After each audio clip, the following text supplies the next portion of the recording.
요한계시록 18장 1절에서 3절입니다. 2일 후에 다른 천사가 하늘에서 내려오는 것을 보니 큰 권세를 가졌는데 그의 영광으로 땅이 환하여지더라. 힘센 음성으로 외쳐 가로되 무너졌도다 무너졌도다 큰 성 바벨론이요 귀신의 초소와 각종 더러운 영에 모이는 곳과 각종 더럽고 가증한 새에 모이는 곳이 되었도다. 그 음행의 진노의 포도주를 인하여 만국이 무너졌으며 또 땅의 왕들이 그로 더불어 음행하였으며 땅의 상고들도 그 사치의 세력을 인하여 치부하였도다 하더라. 우린 이미 17장에서 이 음녀에 관한 그 환상을 소개받았고, 그리고 이 음녀가 바벨론을 의미하며 심판을 받을 것을 이미 그 앞에서 보고 있습니다. 조금 우리가 이 17장, 18장, 그리고 19장 8절까지를 이해를 위해서 그 연결을 한번 살펴볼 필요가 있습니다. 17장에서 계속 무슨 얘기 나왔냐면 큰 음녀와 그 음녀에 대한 천사의 해석이 나왔죠.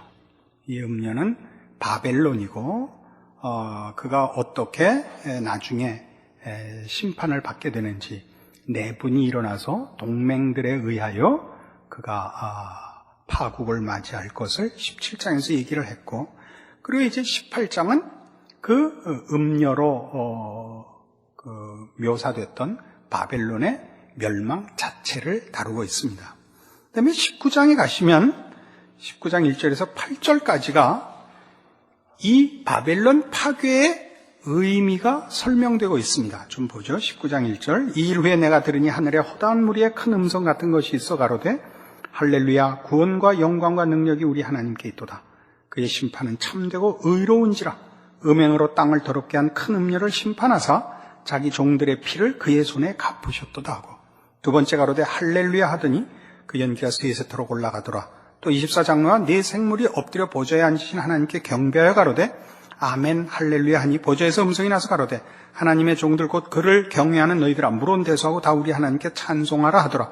또 내가 들으니 허다한 물의 음성도 같고 많은 물소리도 같고 큰 내성도 같아서 가로되 할렐루야 주 우리 하나님 곧 전능하시니가 통치하시도다. 우리가 즐거워하고 크게 기뻐하여 그에게 영광을 돌리세. 어린 양의 혼인 기약이 이를 얻고 그 아내가 예비하였으니 그에게 허락하사 빛나고 깨끗한 세마포를 입게 하셨은즉 이 세마포는 성도들의 옳은 행실이로라 하더라. 이게 그러니까 어떻게 음녀가 심판받은 이유가 그 가치가 뭐냐에서 그가 음행으로 땅을 더럽게 한 자이기 때문에 심판받아야 하고 그것이 하나님의 의로운 심판이며 그것이 말하자면 하나님의 백성들과 하나님을 믿는 자들에게는 그것이 하나의 찬송이 되는 일이며, 그래서 말하자면 천국이 이제 문을 열게 됐다라는 대로 이 음녀의 심판이 음녀의 심판이 가지는 의미를 얘기하고 있습니다. 그러니까 우리는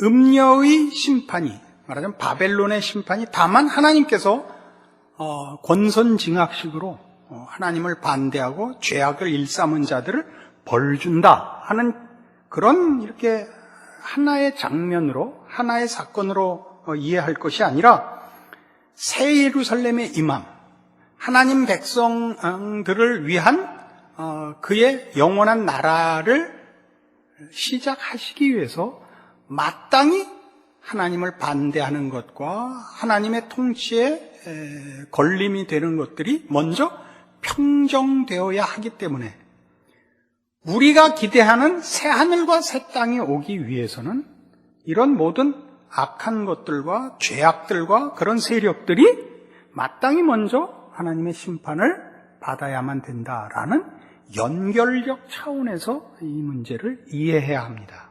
나중에 결론 부분에서 지금 얘기한 이 뜻을 조금 더 한 걸음 깊게 설명을 하겠습니다. 그런 시각을 가지고 이제 이 18장에 나오는 이 바벨론 심판을 보시면 2절에 이 심판이 이렇게 설명되어 있습니다. 힘센 음성으로 외쳐가라되 무너졌도다 무너졌도다 큰 성 바벨론이여 귀신의 처소와 각종 더러운 영에 모이는 것과 각종 더럽고 가증한 새에 모이는 것이 되었도다. 우리가 말하자면 심판을 표현하고 그 하나님을 반대한 세력이 하나님께 그 심판을 받은 그 내용을 얘기하자면 그 파괴, 뭐라 그래야 됩니까? 그 받은 바 벌의 무서움 같은 것을 기대하는데 뜻밖의 귀신의 처소, 각종 더러운 영에 모이는 것, 각종 더럽고 가증한 새에 모이는 것이라는 조금은 우리가 1차적으로 기대하는 것과 다른 묘사로 이 바벨론의 심판과 파괴가 묘사되어 있습니다. 우리가 나중에도 살펴보겠지만 이것은 말하자면 하나님을 믿는 백성들이 받는 구원과 가장 대조되는 묘사를 하고 있는 것입니다. 하나님의 백성이 받는 구원은 생명과 거룩이죠. 생명과 거룩이라는 것은 지금 여기 표현한 것으로 하면 귀신, 더러운 영, 가증한 새, 이것은 다 우리 정상적인 생명의 존재와 반대되는 그림들인 겁니다. 우리가 이해하는 식으로 하자면 시체들만 있다, 그런 뜻이죠. 각종 더러운 가증한 새가 모인다는 것은 이제 그 시체를 먹는 장면을 묘사하고 있는 것입니다. 귀신이 다닌다, 이 말은 무덤이다, 이런 뜻이죠. 우리가 이해하자면. 그러니까 생명과 대조되고 있고 생명이 가지는 아름다움과 충실함과 대조되어 있는 겁니다. 그 황폐함이 생명이 없고 그래서 생명이 가지는 그 생명의 싱싱함, 무성함, 충만함, 아름다움이 없는 것으로 묘사되어 있단 말이죠. 별로 감격스럽지 않은 게 지금 듣고들 계십니다만 이따 결론에 다 묶어서 합시다. 지금은 조금 지나가죠. 그리고 그 심판의 이유를 3절에 다시 이렇게 얘기합니다. 우리 앞에 17장에서도 봤습니다만 그 음행의 진노의 포도주를 인하여 만국이 무너졌으며 또 땅의 왕들이 그로 더불어 음행하였으며 땅의 상고들도 그 사치의 세력을 인하여 치부하였도다. 그러니까 음행했다, 또는 사치의 세력으로 치부했다, 이렇게 나가죠. 이건 이제 골로새서 3장에 가면 이해하기 좋은 표현이 나옵니다. 신약성경 326페이지 골로새서 3장 1절입니다.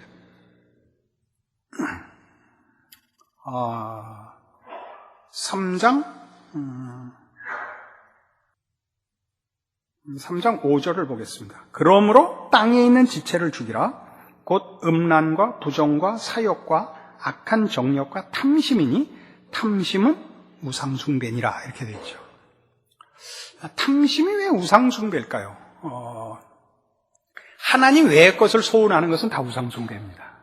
그러니까 하나님 외의 것에 소망을 두거나 기쁨을 두는 것은 다 우상숭배입니다. 그러니까 종합적으로 얘기를 하자면 우리 그 소요리 문답에 제1 질문이 이렇게 되어 있습니다.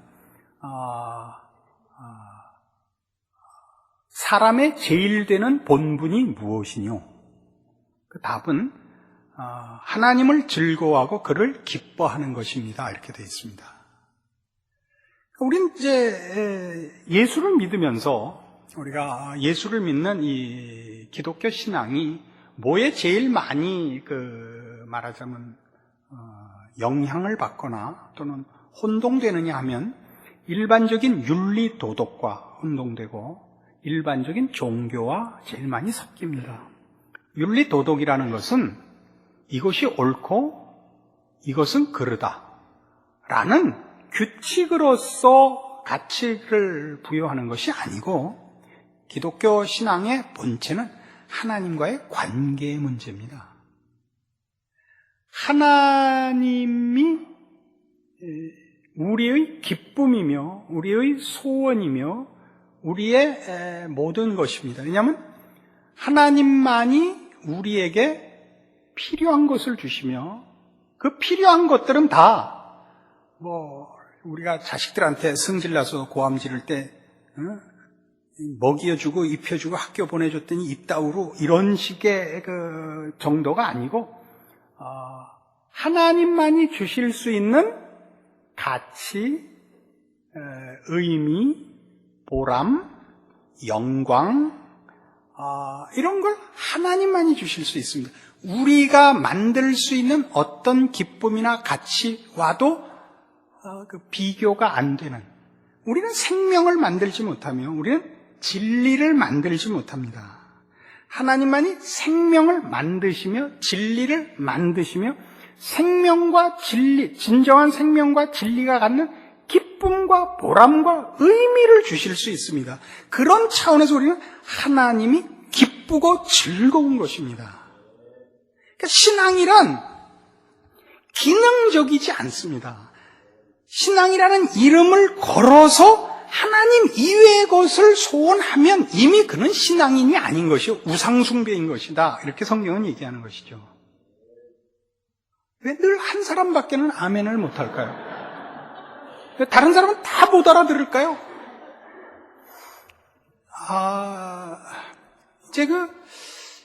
이제 성경이 우리의 신앙을 논할 때 자꾸 져라, 양보해라 라는 얘기를 하는 것, 즉 자기를 부인해라 라든가 십자가를 져라 라고 얘기하는 건 그냥 무조건의 희생과 무조건의 양보를 얘기하는 것이 아니라 우리 본성을 기준하여 자기를 부인하고 자기 십자가를 지라는 것입니다. 그러니까 십자가를 진다는 것은 대표적인 예로 갈라디아서 5장에 가시면 이렇게 설명된 얘기입니다. 갈라디아서 5장이었나 6장이었나 하여튼 갈라디아서 5장이 맞네요. 22절 오직 성령의 열매는 사랑과 희락과 화평과 오래 참음과 자비와 양선과 충성과 온유와 절제는 이 같은 것을 금지할 법이 없느니라. 성령의 열매를 소개하면서 뭐라 그러냐면 그리스도 예수의 사람들은 육체와 함께 그 정과 욕심을 십자가에 못 박았느니라 하는 겁니다. 그러니까 우리가 본성으로 갖고 있는, 죄악된 본성으로 갖고 있는 정욕들, 잘못된 소원들을 부정하고 벗어나라는 차원에서 십자가를 얘기하고 자기 부인을 얘기하고 희생을 얘기하고 겸손을 얘기하는 겁니다. 그러니까 그건 다 세상의 것으로 만족하지 말고 그것으로 양식을 삼거나 기쁨을 삼지 말고 진정한 기쁨, 진정한 영광으로 너희가 가져라. 이게 신앙이죠. 그것은 잘했다 못했다의 문제가 아니고 신앙을 가지면 가진 것만큼 이익인 것이요, 신앙을 가지지 않고 실패하면 실패한 것만큼의 손해인 것을 말하는 차원에서 신앙은 늘 권고되는 것입니다. 그러나 우리는 바로 이 문제를 놓치죠. 그러니까 요한복음 10장에 가시면 예수님께서 당신의 오심을 이렇게 설명합니다. 요한복음 10장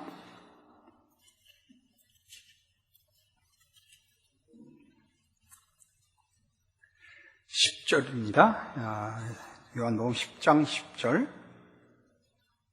도적이 오는 것은 도적질하고 죽이고 멸망시키려는 것뿐이요 내가 온 것은 양으로 생명을 얻게 하고 더 풍성히 얻게 하려는 것이라. 여기서 더 풍성이가 뭐라고 생각하십니까? 생명을 얻고 더 풍성히, 생명이 가지는 풍성이죠. 세상의 것은, 죄악된 것은 그것이 다 썩는 것이죠. 그러니까 죄악된 것은 가진 것만큼 오염되고 부패되지만 하나님의 것은, 하나님이 주시는 것들은 가진 것이 가진 것만큼만 있는 것이 아니고 그가 주시는 모든 것들은 그 진리와 생명됨과 거룩함의 무성함이 이어오죠. 신앙생활은 그런 것입니다. 그러니까 성경이 요구하는 것들은 그런 차원에서 이 둘을 대조시키고 있습니다. 그러니까 바벨론의 심판, 바벨론의 멸망을 지금 얘기할 때는 이 속에서 우리가 뭘 보냐면 이 심판과 대조되는 신자에게 허락된 구원, 그 영원한 나라에 대한 약속을 비교해 볼 수 있게 되는 것이죠. 어땠다고요? 귀신의 처소가 되고 각종 더러운 영이 거하는 것이며 각종 가증한 새들이 모이는 것과 대조가 되고 있습니다. 하나님께서 우리의 힘이 되시며 소원이 되시며 복이 되시며 통치자가 되시며 이런 것이 갖는 하나님께로부터만 허락되고 흘러나오는 생명과 진리와 거룩의 무성함, 부요함, 충만함. 그래서 너희는 감사하는 자가 되라. 이렇게 성경이 얘기하는 것이죠. 에베소 1장에 가면 이렇게 되어 있습니다. 구원을 이렇게 논하죠. 이런 시각으로 한번 보시면 재미있습니다. 310페이지, 신약성경 310페이지, 에베소 1장 3절입니다. 찬송하리로다 하나님 곧 우리 주 예수 그리스도의 아버지께서 그리스도 안에서 하늘에 속한 모든 신령한 복으로 우리에게 복 주시되 곧 창세전에 그리스도 안에서 우리를 택하사 우리가 사랑 안에서 그 앞에 거룩하고 흠이 없게 하시려고 그 기쁘신 뜻대로 우리를 예정하사 예수 그리스도로 말미암아 자기 아들들이 되게 하셨으니 이는 그의 사랑하신 자에서 우리에게 거저 주시는 바 그의 은혜의 영광을 찬미하게 하려는 것이라. 찬송을 받는다, 감사를 받는다라는 것은 말하자면 우리가 받은 것이 얼마나 벅찬 것인가, 넘치는 것인가를 의미하고 있죠. 그 내용과 의미와 양에 있어서 그렇습니다. 그러니까 구원을 논할 때 우리는 지금 우리가 사는 이 시대의 한국 교회가 구원을 논하면 기능적으로 너무 많이 논합니다. 구원을 논하면 너 공짜로 구원을 얻었으니 너 주를 위하여 뭐 할래? 이렇게 지금 돼서 한국 교회는 전도하는 것이요, 주를 위하여 뭘 하는 것이 됐죠. 구원이란 지금 바벨론의 심판에서 대조된 바와 같이 죄를 기준하여 보는 것입니다. 죄를 기준하여 보는 것. 그러니까 죄로 더럽혀지고 죄로 부패하고 죄로 망하는 것과 구원을 얻어 생명을 가져서 생명으로 인하여 거룩하고 새롭고 가치 있고 영광스러워지는 것을, 그러니까 되미를 비교하는 것이 우선이죠. 그러니까 바벨론으로 대표되는 이 세상의 죄악된 풍조의 그 삶의 원리가 뭐였다 그래요? 사치한 것. 그렇죠? 우리 본문으로 돌아가 봅시다. 뭐라고 했죠? 그 음행의 진노의 포도주를 인하여 만국이 무너졌으며 또 땅의 왕들이 그로 더불어 음행하였으며 땅의 상고들도 그 사치의 세력을 인하여 치부하였도다. 뭘 쌌어요? 세상의 것들로만 소원을 삼아 움켜잡았죠. 뭐는 못하고요? 거룩을, 생명을, 진리를 추적하고 소유하지 못하고요. 이게 여러분들이 정신 차려야 하는 신자된 자기 판단의 기준이 나오는 것입니다. 그러니까 신앙생활이 뭐냐? 우린 이러기 제일 쉽습니다. 몇 가지 정해진 일들을 하는 것이 신앙생활이라 생각하기 쉽습니다. 우리 대표적인 것, 주의를 지킨다, 성경을 본다, 기도를 한다, 헌금을 한다, 또는 봉사를 한다. 이런 정도로 그것이 신앙 행위인 것이 사실이며 그런 행위들을 통하여 신앙이 큰다는 것도 믿습니다. 인정합니다. 그러나 그것은 말하자면 이렇게 제대로 그 신앙의 제대로 된 단계와 과정을 추적한 것이 아니고 정말 곁길로 가서 얻은 것들입니다.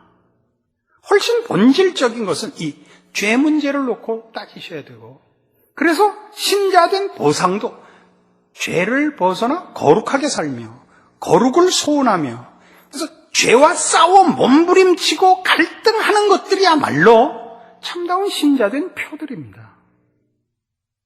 여러분들이 능력이 있고 가진 게 있어서 주를 위하여 무엇을 하는 자가 아니고, 여러분의 인격과 여러분의 심령이 하나님의 사람으로 거룩을 추적하고 거룩을 지키고 거룩을 소원하고 의에 줄이고 목마른 자는 복이 있나니입니다.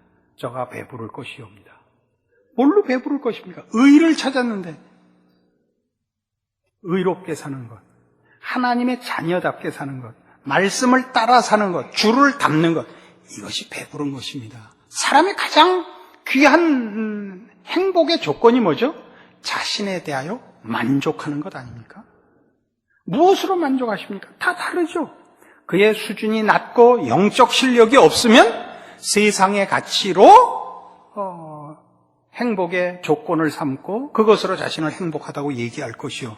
그가 좀 더 고급한 지성을 소유하고 있거나 정신을 소유하고 있거나 아니 더 나아가서 우리 같이 신앙을 소유하고 있다면 우리의 소원은 외적 조건에 있지 않고 세상의 판단에 있지 않고 무엇에 있습니까? 하나님이 요구하시고 원하시는 것에 있죠. 그러니까 많은 성도들이 기꺼이 옥고를 치렀고 순교를 했고 우리 히브리서 11장에 나오는 바와 같이 이 신앙을 지키기 위하여 사람들 앞에 수모를 감수했던 것입니다. 여기 신앙의 참다운 내용과 힘이 있습니다. 오늘날 우리는 너무 많이 신앙이라는 이름으로 말하자면 하나님을 우상화하고 있는 적이 많습니다.